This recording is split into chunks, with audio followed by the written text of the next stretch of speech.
Good evening, everyone. Welcome to this Modern Church conversation. It's great to have you here, and it's even more wonderful to have Bruce Rogers Vaughan with us again. I'm Alison Webster. I'm the General Secretary of Modern Church. Bruce has been with us before, I think about a year ago, Bruce, it was, when you took us into the realms of the neoliberal phase of global capitalism and all that that means for our lives as individuals and as communities and as church. And that was a fantastic conversation, and you were generous enough to want to return and talk to us about your, I guess, more recent research and work. So, Bruce, let me just introduce you first. You are a public theologian. You're a scholar, and you spent a long time attached to Vanderbilt University in Nashville, which I think you're still based there. Don't actually know where you live. Still have a connection. Yeah. Okay. But you're also a scientist and author of Caring for Souls, a Neoliberal Age, which was that we focused on last time, and that came out in 2016. I noticed in your bio you've added advocate for radical care onto your biography, and I think probably we're going to be hearing something this evening about why you've done that in terms of your approach to money and the mammon system. So that's what we're going to focus on this evening. You are, well, I guess you've shifted, or you're developing your theological and pastoral thinking around the study of money. And so let's start with the question about why you've done that. But before you start, I just want to say to people who are viewing live that we're happy, or we'd be very glad to hear your thoughts or to see your thoughts and conversation if you're looking at the chat on YouTube live stream. And if you'd like to put a question to Bruce, then please put that in the live chat and a colleague will communicate that to me. We won't have a specific section that we dedicate to questions. We'll try and take them as they come and weave them in to the conversation as it progresses. So, Bruce, yes, why a focus on money, and how does it relate to your work before around neoliberal global capitalism? Strange that a theologian would be focusing on money, right?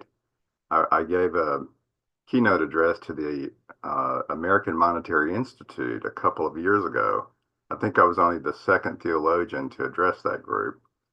So, yeah, theologians and pastors and pastoral caregivers don't often talk about money. So, how did I get here? Well, I think it was after I'd finished writing the book, which came out 8 years ago, Sunday. I had finished writing it, but it had not been released when I found myself wondering, if I write another book, what would be the sequel to that book? And I was already thinking if I did that, the book would be about debt. Because in the process of doing the research on neoliberalism, I became fascinated by the term financialization and what does that mean? And I came across a book by an Italian thinker that had been translated into English. His name was Maurizio Lazzarato, and the book was called Indebted Man. I don't know why the pronoun man in the title. I guess the translator. But he talked about neoliberalism being devoted to infinite debt. In other words, prior stages of capitalism had focused on debt as something temporary that you would need to pay off. And I can remember in my childhood, all the emphasis on loans being that they must be paid off. And in fact, you couldn't get a loan unless you could prove to the bank that you could pay it off. But Lazzarato says in the neoliberal phase, debts are infinite. So we're put in a perpetual state of debt servitude, basically. Well, this intrigued me. So I thought, okay, that's going to be where I go next. And Maurizio Lazzarato also talked about debt as an asymmetrical power relation. So debt is intrinsically immoral because it works out of extraction and exploitation.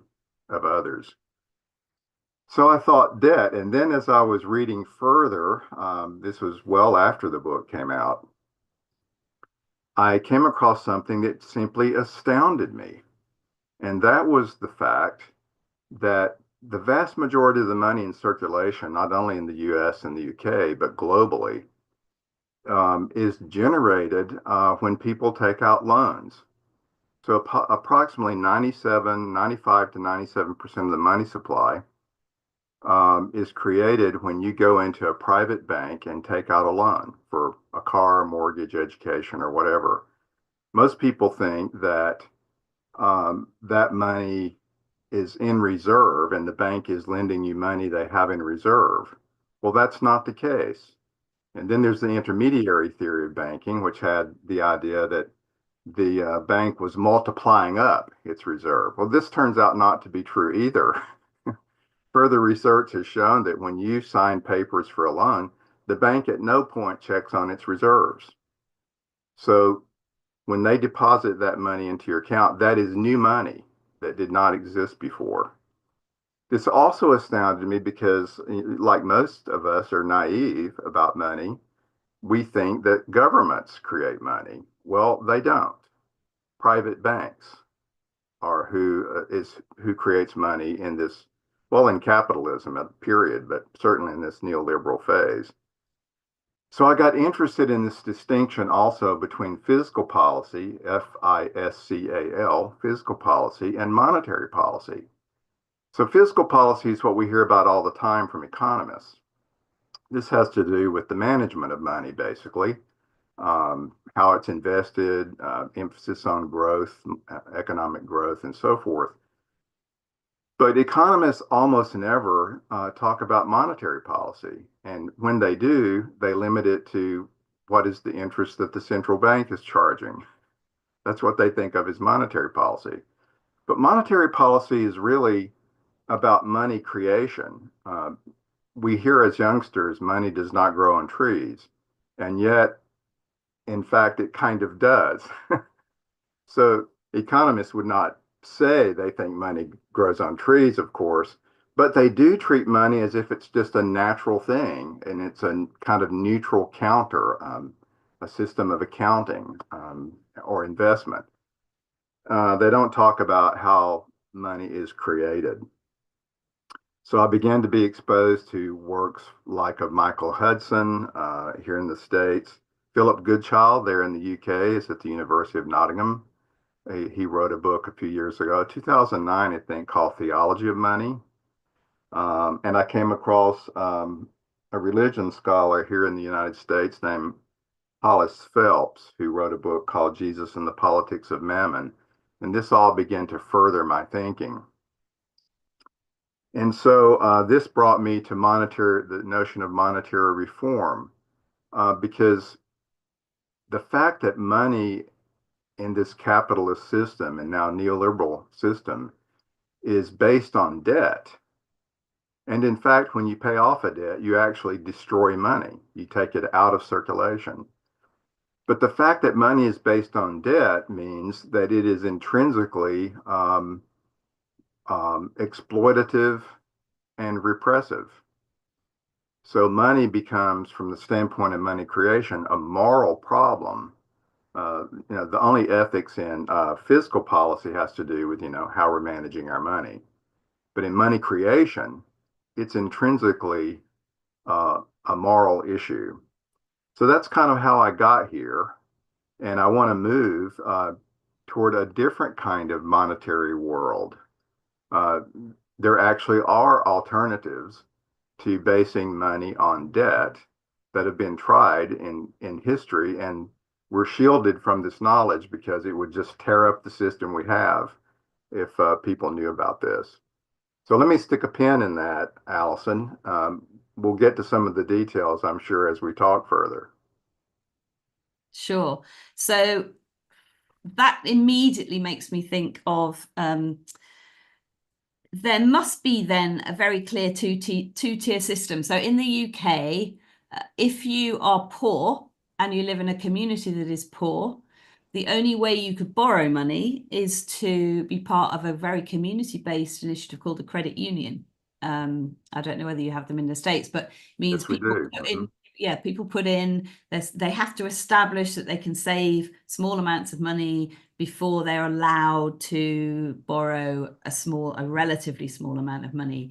And the money that they borrow comes directly from people who have put actual money into the fund from which other people can borrow. And middle class people who have more money are encouraged to join and save their money in it to make available actual money that people can borrow. So that strikes me as entirely different from what you've described, and Very also different, yeah. different from, if you have got a good credit record, and as you say, if you pay off your debt, you you don't do your credit record any good, because as you say, you're only doing well if you keep borrowing and then you keep taking out new loans.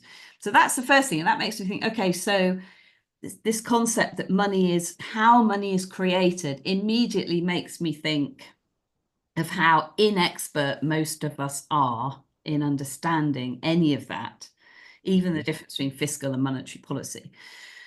So, there's a sense that you have to be an expert to have an opinion. And it was famous, he said, when the financial crash happened, in the 2008, nobody actually knew what had happened. Nobody was expert enough to know what had actually happened. Economists had no answers.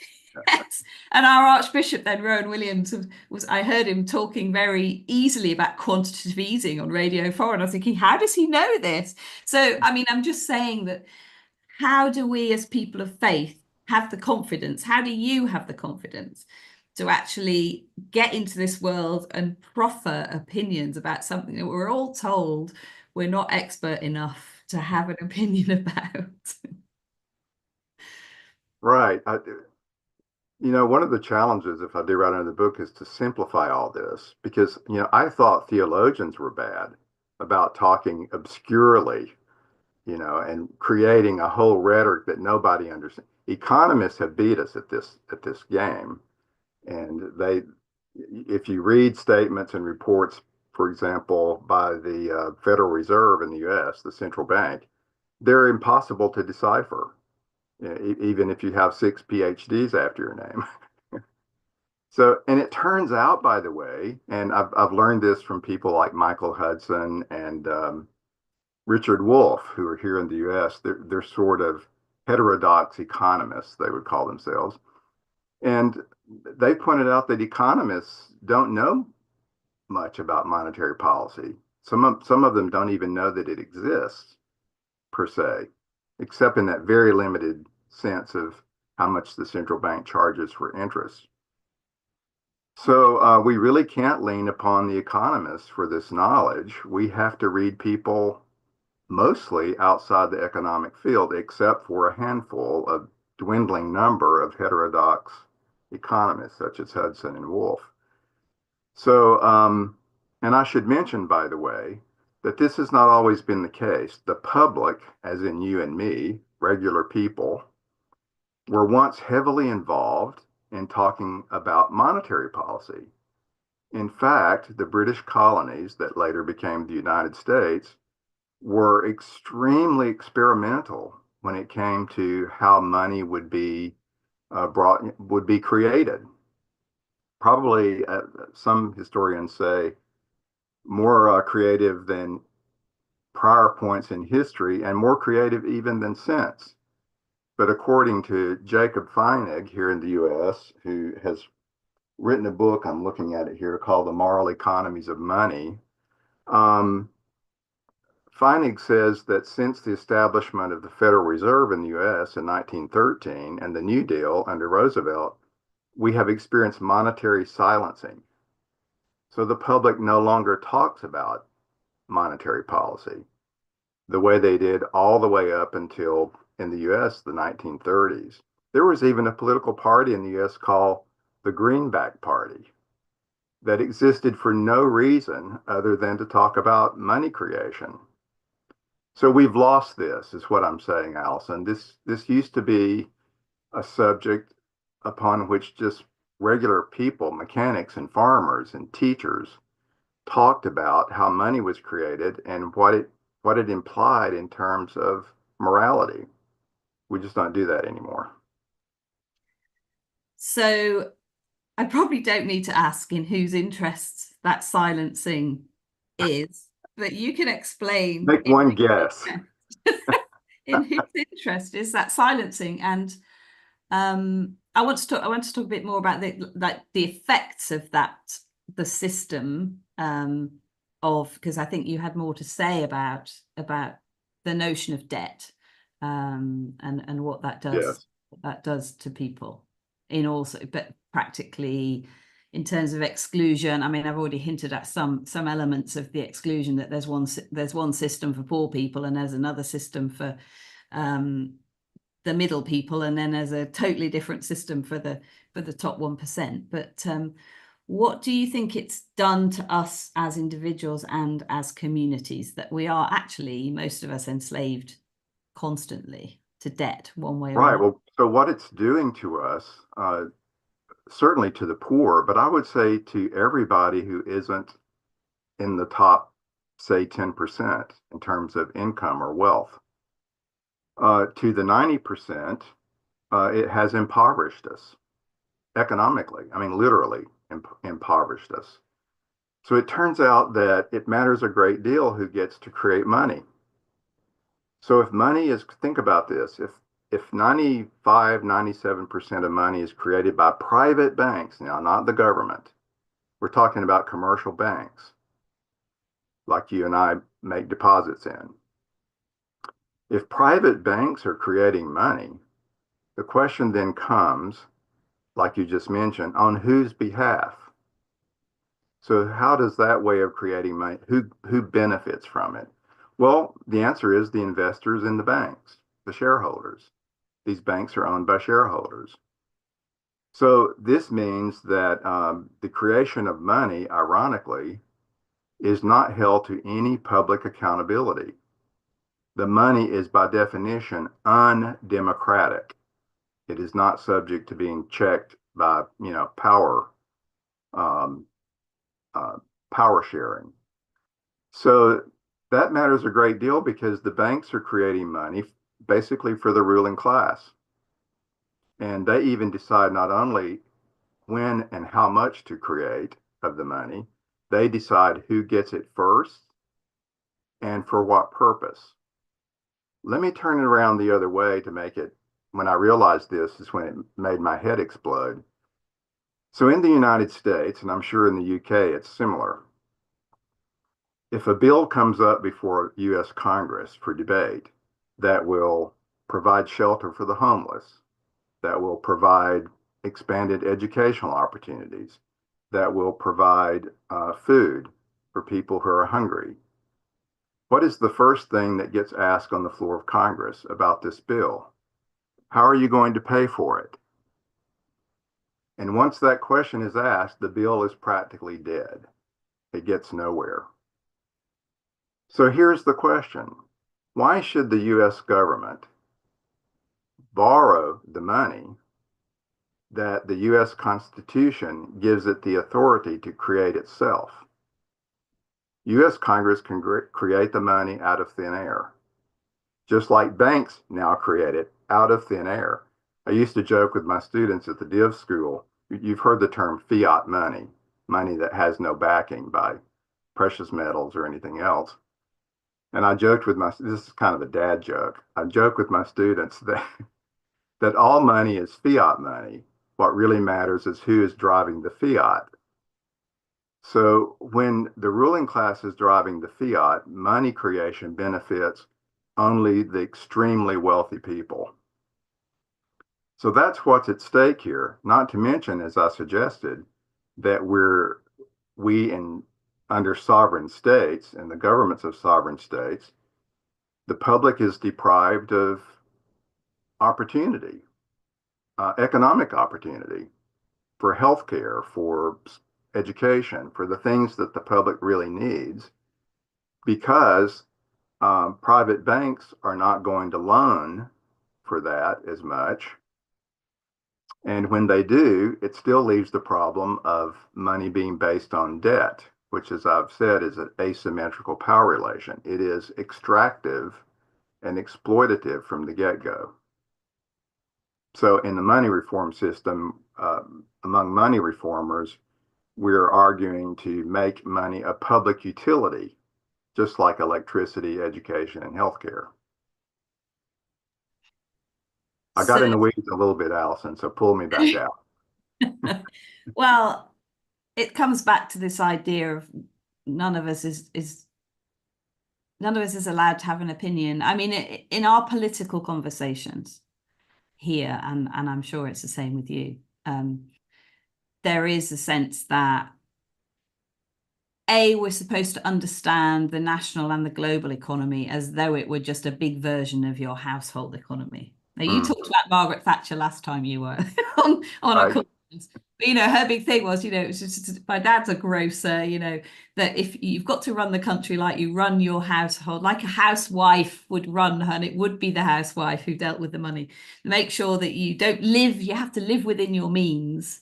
right. Okay, so as though it's a very simple, straightforward money in, money out, and you borrow, but you only, and it feels what you're saying, as though that's all complete. That's a completely um, a false analogy that there is any such thing as that any Completely false because the housewife is not allowed to print money.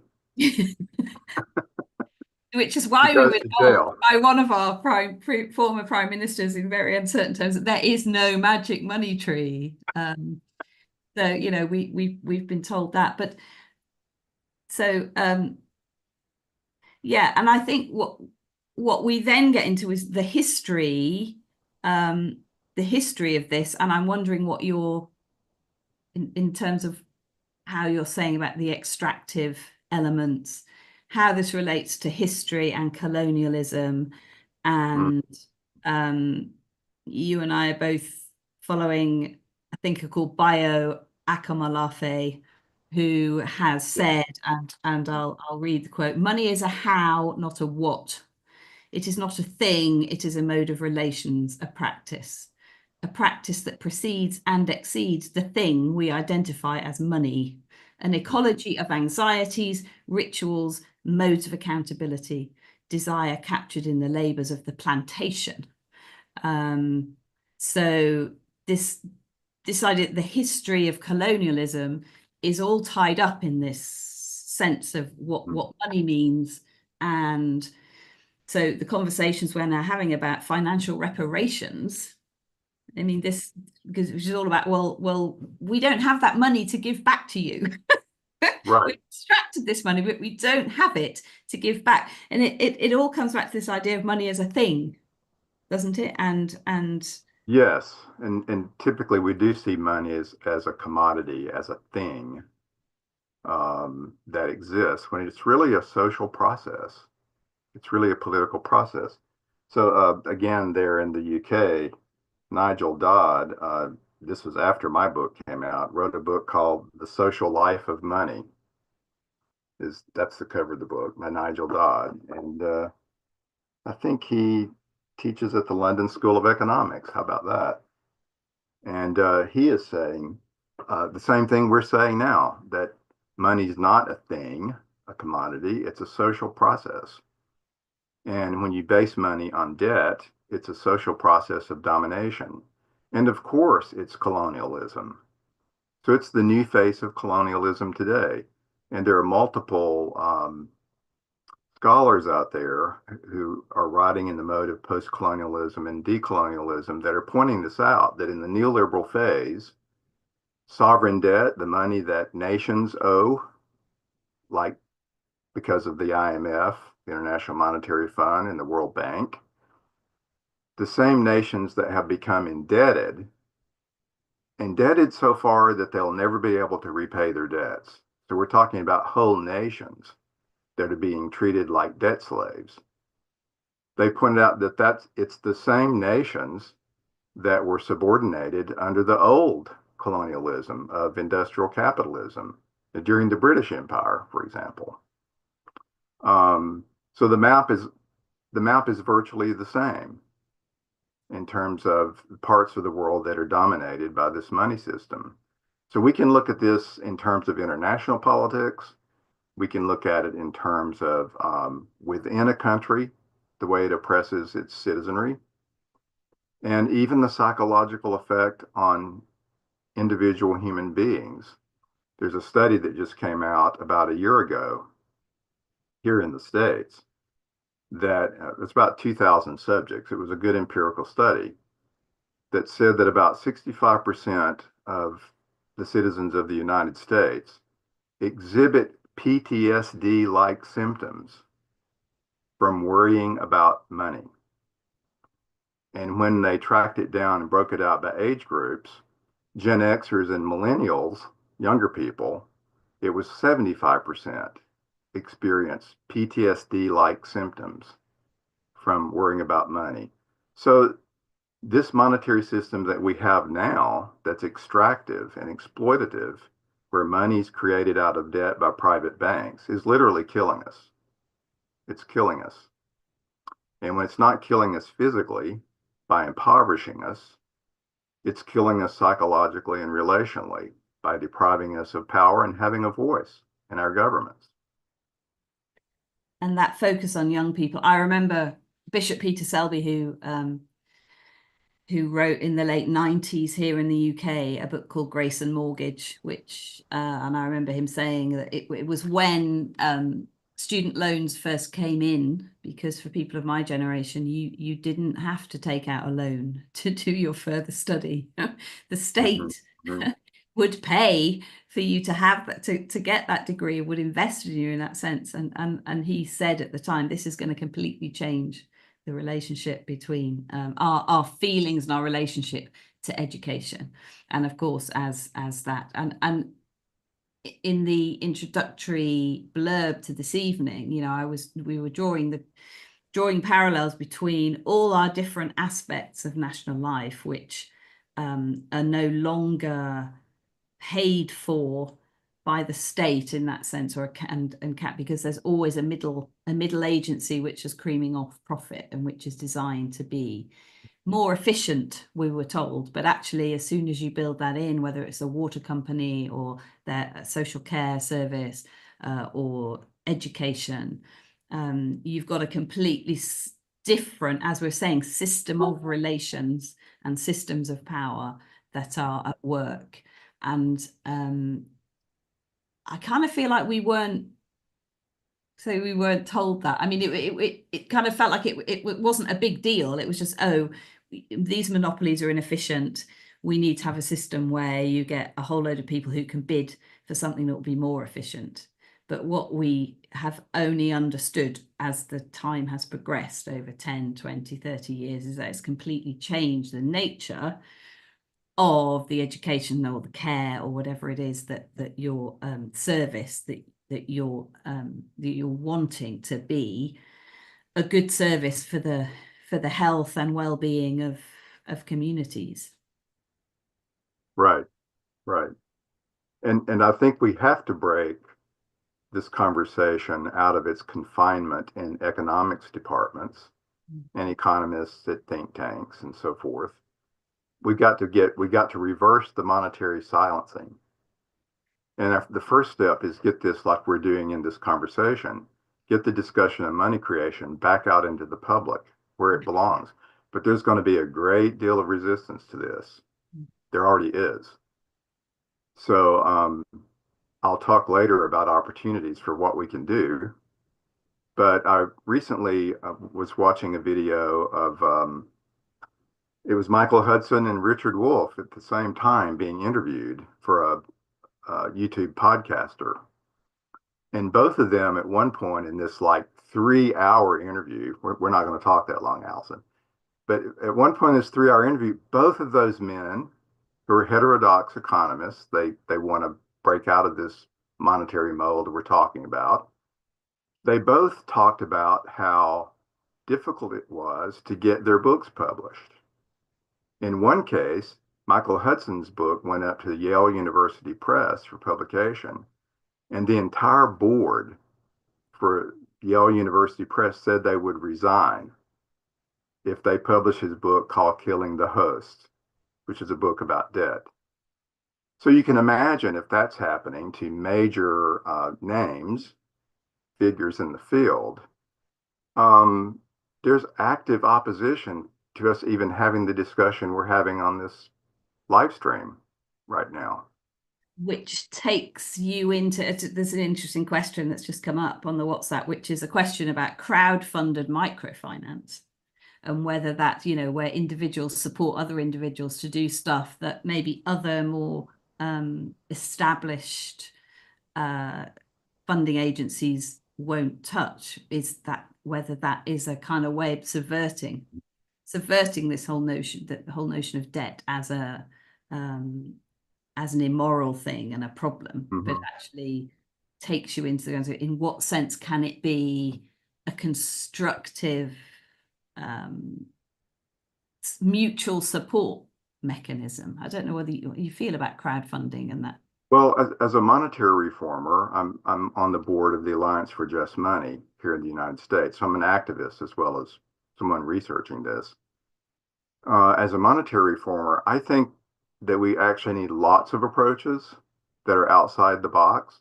So micro lending certainly has a place, and I think different parts of the world and different countries are going to have different sets of needs. So these things should be decided locally within each country. And micro lending, I think, is a piece of that. What I do want to point out, however, is that micro lending doesn't entirely let us escape the box. It still leaves us more or less with a system where money is created out of debt. So what I would want to point out is we would need to borrow less money as individuals and households if there was a public safety net, affordable housing, affordable education. Education should be free through at least college, I think, or trade schools. But it's not here in the US. Students are going way into debt just trying to get an education. So imagine how much less we would need to borrow if our countries provided a social safety net and affordable housing and healthcare and so forth. And they can do that simply by creating the money for it instead of borrowing the money. Create the money. So we have a question. It's a long comment, but I think I need to read it because it's quite hard to get my head around and talk to you at the same time. So the creation of money by states rather than banks to be applied for social good is something explored in some detail by economists such as Stephanie Kelton in Modern Monetary Theory. However, it's mostly remained as a theory, with public officials being unwilling to apply it for fear of it creating runaway inflation. Are you aware of any states or public bodies which have taken the step of using modern monetary theory for social good, e.g. promoting full employment? And are there any analyses of the results? At the moment, it seems like an idea being talked about rather than an experiment to be evaluated. So I guess that's related to some of the things you're saying about at what point will it ever be allowed to be more than a we're jumping ahead of ourselves, but I think that's quite all right. The question is, and thanks for the question, whoever submitted it or the comment. MMT, modern monetary theory, began really as not a monetary reform movement because it was not insisting on money being created by some other method than debt. But it's been evolving. So we do have MMTers now who are moving more into the monetary reform mold. So MMT is in process around that, we might say. There was a piece of that question that I went, oh, this is something that where we need what forgive me for quoting Marx, what Marx would call historical consciousness. So we need a historical consciousness about money. So let me give an example. We're some of the response to the status quo people and how money is created today, that is through private banks making loans, would say, well, this hasn't been tried before. It's not practical. It's undoable. To go back to Tina, there is no alternative than to create money this way. Look, During the U.S. Civil War, the Lincoln administration had to figure out how they were going to pay for the war, which, by the way, is how the Bank of England was started in 1694. When the king needed to wage his religious wars, he had to come up with the money, and the Bank of England was his answer. So, but I digress. Back to Lincoln. Lincoln goes, how are we going to pay for this war? Well, the banks in Europe offered to lend the Lincoln administration the money to fight the war, but it was going to be at like 30% interest. And Lincoln's cabinet said, if we take these loans, we'll never be able to repay them. We will become servants to European banks the rest of our national lives. So Lincoln and his administration decided instead to create the money themselves. Fiat, not backed by precious metals. And on the notes, they call them greenbacks. On the notes, it literally said, backed by the faith of the U.S. government. So that was the backing, is the people's faith in the government. That was the backing for the money. So the Lincoln administration literally printed the money to pay for the war. And how did it get into circulation? They spent it into existence by paying the people who manufactured the weaponry, the armaments, the ships, all that was needed for the war. So the point in answering the question that the person put in the comment in the chat is this has been done before. And I'm just giving one of many examples around the world. But that's not profitable enough for the private banking system, which is actually today a global cabal. You know, it would be fraud if any of the rest of us did this. But it wasn't profitable enough. So that was why in the United States, there was a lot of rallying of the ruling class, you know, the J.P. Morgans, the Rockefellers, all the extremely wealthy people wanted the Federal Reserve Act to be passed in 1913, which forever removed from the government the creation of money and put it with the private banks. The Bank of England did the same thing in 1694. So we follow your bad example. Well, the history is fascinating, isn't it? I just wanted you to tell one story before we move into, because we're well over half an hour, and I don't know if it's time to tell Oh this story. dear, yes. But we do want to just get into the biblical and the theological structures. Mm-hmm. But there was an article that you wrote where you actually uncovered the history of Trump and his supposed creation of his own wealth from nothing.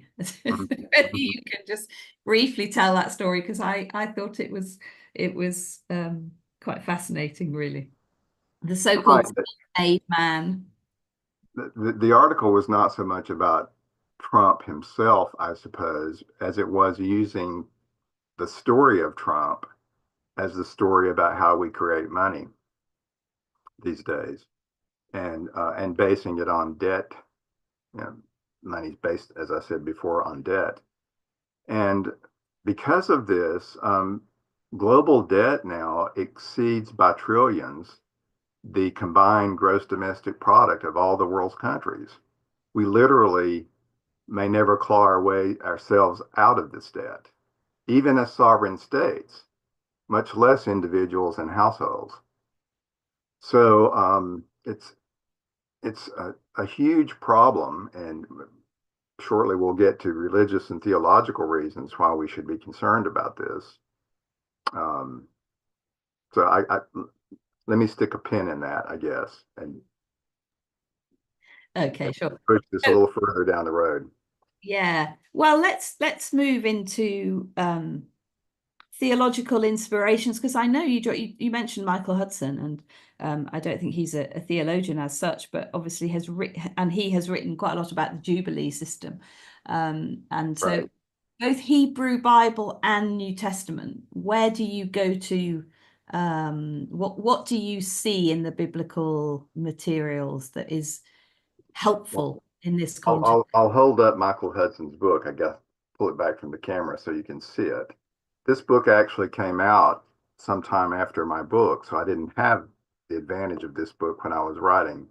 I wouldn't have had time to talk about monetary policy anyway. But the title of the book is "And Forgive Them Their Debts," which is a quote from the Lord's Prayer, right? Now this is a Marxist. He would call himself a Marxist writing this book. The subtitle is "Lending, Foreclosure, and Redemption from Bronze Age Finance to the Jubilee Year." And Hudson in this book excoriates Christian theologians for claiming that the Jubilee year was never practiced, that it was only an ideal. And he said, oh, yes, it was practiced because the Jewish people, when they were in captivity in Babylon, learned it from the Assyrians. The Assyrians were using Anduraram, it was called, the clean slate, not for reasons of public care, but because the king needed to cement the loyalty of the people. So when a new king would come into power, was one time they would do this. He, of course, at the time, would declare a clean slate, not for commercial loans, but for private household loans. These were not loans in the conventional sense. In essence, they were unpaid debts, like for taxation or other kinds of borrowing. So he said the Jews learned this in exile and brought it back home and made the Jubilee part of the latter parts of Jewish scriptures, what we call the Hebrew Bible. So the Jubilee year was carried over into the New Testament to talk about Jesus and the Gospels. Hudson makes a lot out of Jesus' first sermon recorded in the Gospels in his hometown of Nazareth, where he reads from the scroll of Isaiah. And what does he read? About the acceptable year of the Lord, or the favorable year of the Lord, which is a reference to the Jubilee year. And the scripture, the gospel says he rolls the scroll back up and says to the audience, today this is fulfilled in your hearing. And it's at that point that the crowd tries to throw him over a cliff. Why? Because he was going to completely dismantle the money system. If you declared a clean slate. And under the Roman Empire, all the power of Rome would have come crashing down upon the Palestine of that day if that had happened. Not to mention that the ruling class among the Jews themselves were kind of married to the powers of Rome. So there's that. So we Christians overlook how central to the Gospels money is. And Jesus very famously says, you cannot serve God and money. It was an absolute dichotomy for him. You can't, and I think he was not really talking about money in the abstract. He was talking about colonial foreign money. He was talking about the money of an empire. The money system then was far, earlier than capitalism. But even money in that day was used to exploit and extract from people. And that's what Rome was doing through its taxation system and all of its other monetary policies. And then in the Lord's Prayer, and forgive them their debts. Some English translations, as you know, say transgressions. Forgive our transgressions as we forgive those who transgress. Horrible, horrible, horrible translation. The word used there very clearly refers to financial debt. So if we literally followed the Lord's Prayer that is prayed every day by Christians all over the world, we would end the monetary system that we know today. It would not be able to stand. How's that for relevance? Well, it's interesting, isn't it, that I think in the UK at least, it would be the Muslim community that exercise a critical engagement with, in the sense that not being allowed to charge interest on loans and having to structure communal life and the purchase of houses and stuff without recourse to using banks which charge interest, which you would expect, given that biblical background, you would expect perhaps that Christians would be doing that, albeit for slightly different reasons, but would be actively engaged in some kind of alternative approach to both money and the mammon system. Can you just say a bit more about the difference between money itself and the mammon system in this context of how we engage as because Right. Now, yeah. I've mentioned Philip Goodchild's book, Theology of Money, and the Hollis Phelps book. I don't know if I held it up earlier. He teaches here at Mercer in Atlanta, Georgia, in the U.S. I love both their books for reasons I can't go completely into right now. But what I don't like about their books is they don't actually get to monetary reform. They seem to talk about money as if there's no alternative except to base it on debt. And I disagree, and monetary reformers disagree with that for reasons that I mentioned a while ago. We absolutely can create money without basing it on debt. So that Muslim banking is far better than the system we have, but it still doesn't entirely exit the debt system. It improves upon it by not having interest charged. So it is less extractive than most banks we have. So I applaud progress wherever I can find it. But I do want us to stay in the public focused on the importance of how money gets created and the problems that creates, the moral problems and the oppression that creates for all of us around the world.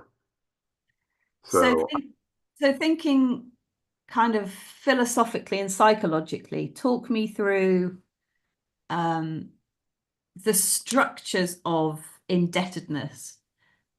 You've talked a bit about, you've talked about how damaging that is to individuals and, PTSD, we were worrying about money, but indebtedness, surely Christian theology is also it has indebtedness written into our theology and doctrines of salvation, doesn't right. it?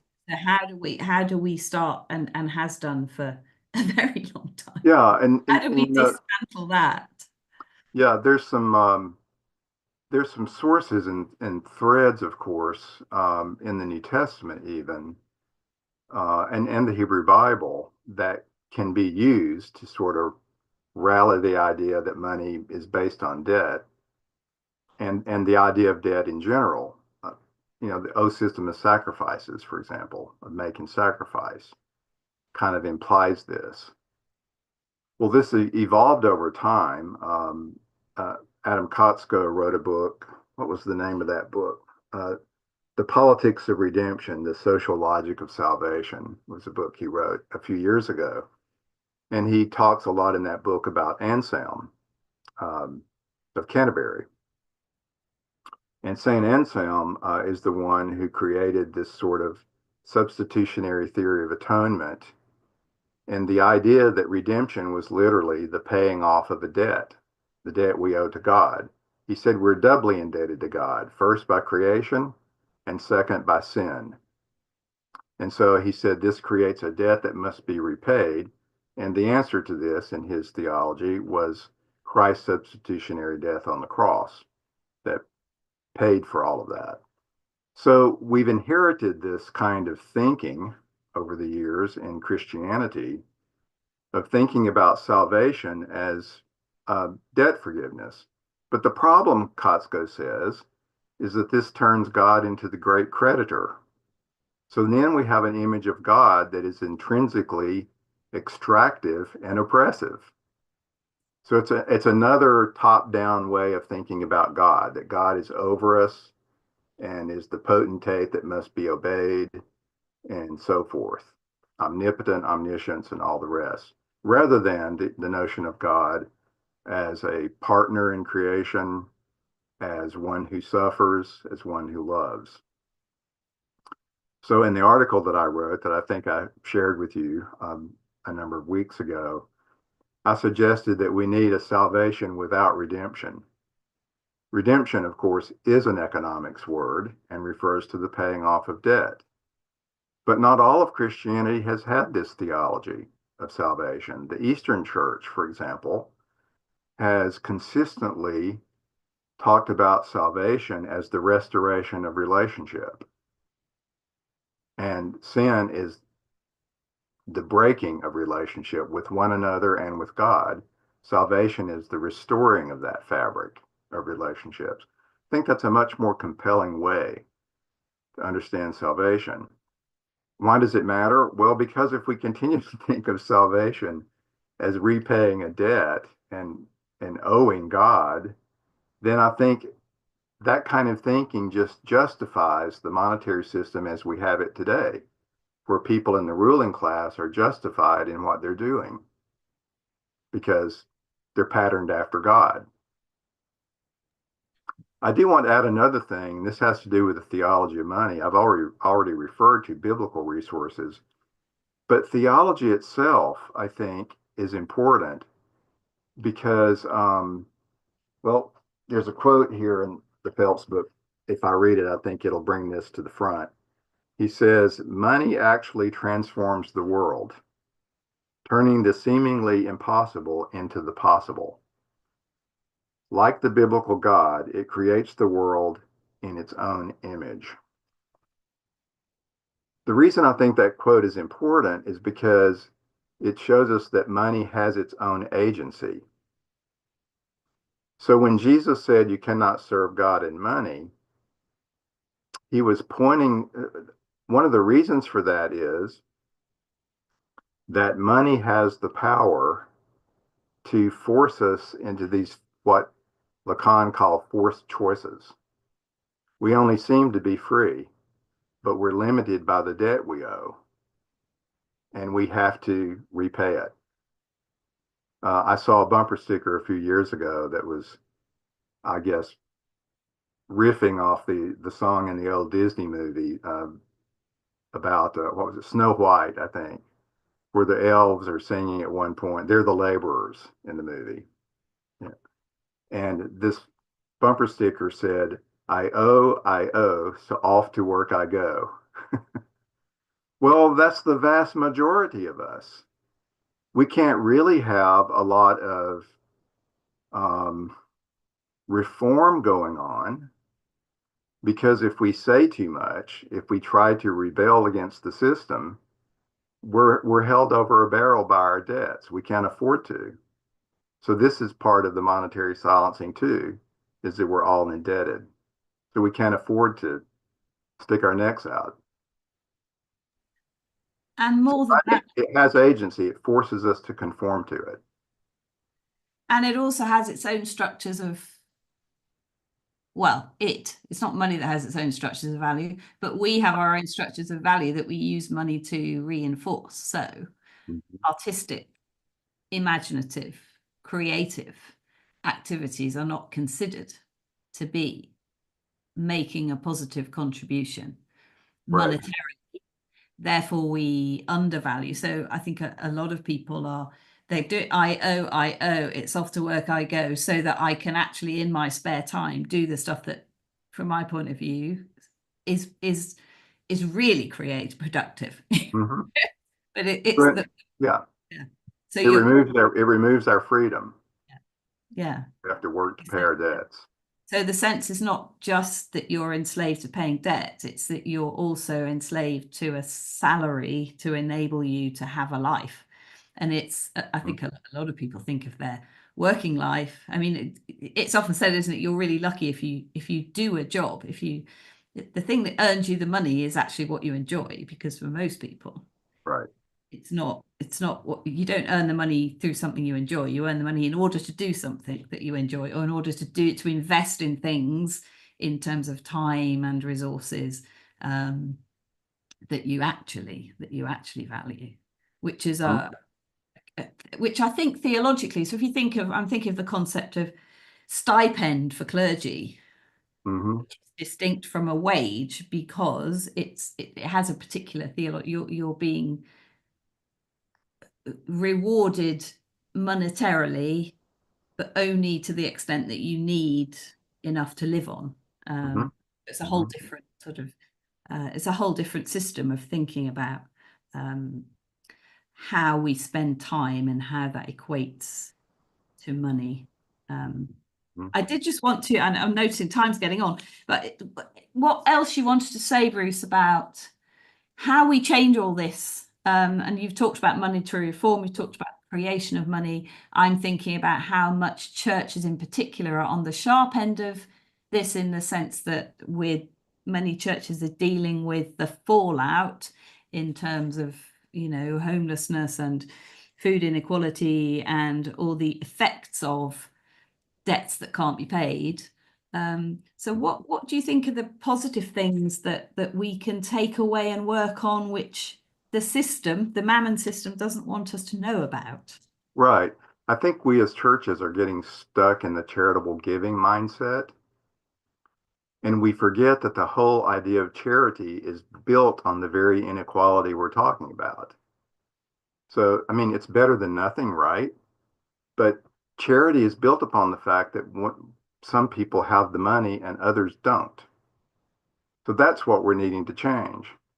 So in the monetary reform movement, we're talking about what we need to replace this system with is, and of course, each sovereign state has to look at this for itself and its local needs and its citizenry. But what should replace creating money from private banks making loans is instead having a public monetary authority. It could be, in the case of it could be the U.S. Treasury, but could also be an independent monetary authority that is authorized by the U.S. government to create money. And that monetary authority, importantly, would be accountable to the people, not to shareholders, but to the public. And here's the key, that monetary authority would spend money into existence. It would not be based on debt. This is why the monetary reform movement in the UK is called Positive Money UK.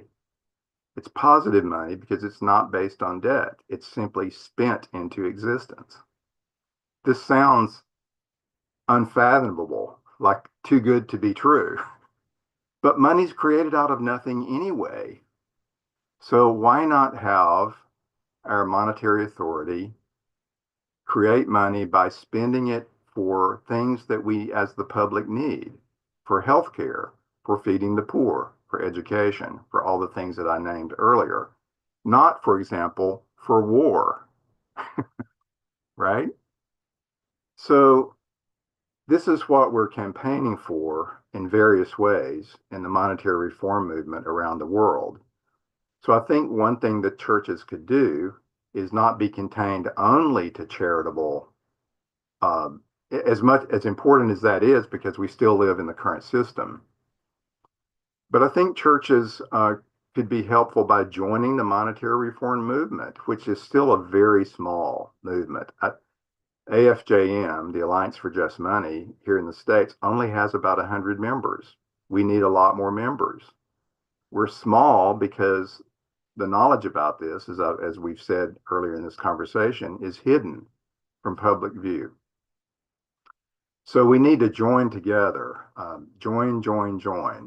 Alliance for Just Money, Positive Money UK, the International Movement for Monetary Reform, IMMR, um, uh, the American Monetary Institute. There are many organizations like this that are working for monetary reform, and it is direly needed.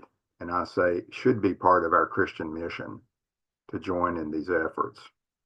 The other thing you mentioned, and I know we have 1 minute, uh, parallel to this monetary reform, I think, is the need for cooperatives.